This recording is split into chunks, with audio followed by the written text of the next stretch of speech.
宝马叉3打方向，咯噜咯噜的响，走颠路，咔啦咔啦的响。我们来听一下，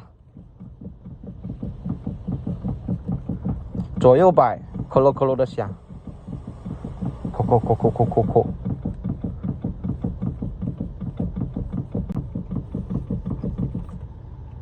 方向机我们已经拆出来了，我们来看一下异响虚位的问题，来听一下啊。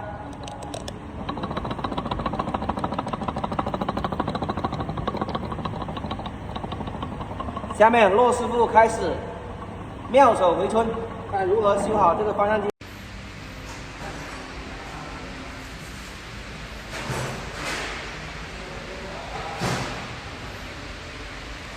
方向机我们已经维修完毕，骆哥已经给它进行了妙手回春，给车主省了几瓶茅台啊，解决了问题。我们来看一下有没有啊，一点声音都没有，非常丝滑。使劲拽，使劲拽。OK， 有需要记得找骆哥，搞定，收工。